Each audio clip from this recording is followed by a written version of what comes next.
અમદાવાદની ધોળકા નગરપાલિકા જ્યાં ભાજપના સભ્યોમાં ઉકળતો ચરુ જોવા મળ્યો। ધોળકા નગરપાલિકામાં ભાજપના 10 થી વધુ સભ્યો નારાજ છે।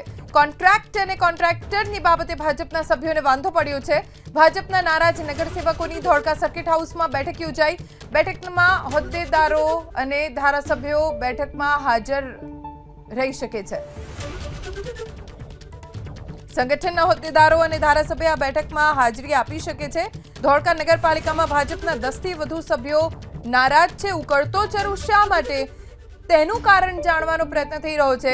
હાલ જે પ્રાથમિક વિગતો મળી છે તે મુજબ કોઈ કોન્ટ્રાક્ટ અને કોન્ટ્રાક્ટરની બાબતે ભાજપના સભ્યોને વાંધો પડ્યો છે। ભાજપના જે નારાજ નગરસેવકો છે તેમણે ધોળકા સર્કિટ હાઉસમાં બેઠકનું આયોજન કર્યું છે।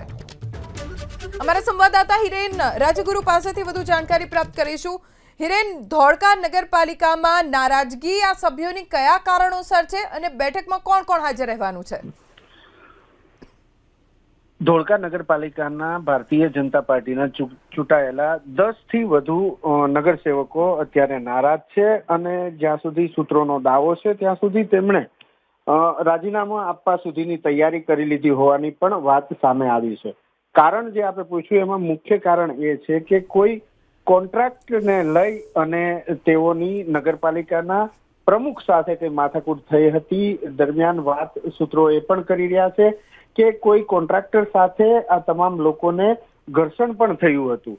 કેટલાક લોકોનો દાવો છે કે નગરસેવકો પૈકીના એક બે નગરસેવકે આ કોન્ટ્રાક્ટર સાથે મારામારી પણ કરી હતી, જેને લઈ અને ફરિયાદ નોંધાવવાની જે વાત આવી છે તેને લઈ અને આ નારાજગી સામે આવી છે અને વાત રાજીનામા આપવાની તૈયારી સુધી પહોંચી છે। આજે બેઠક બોલાવવામાં આવી છે ધોળકા સર્કિટ હાઉસ ખાતે। બેઠકની અંદર જે નારાજ નગરસેવકો છે એ તમામને બોલાવવામાં આવ્યા છે। નગરપાલિકાના પ્રમુખ પણ હાજર રહેશે।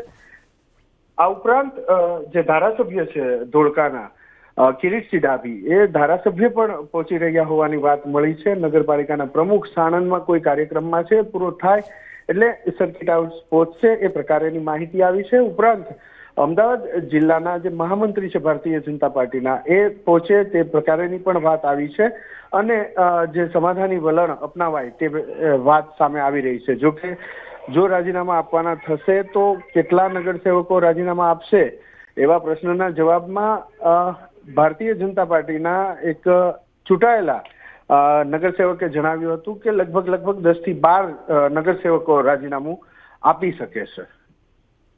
આભાર હિરેન, જાણકારી આપવા માટે।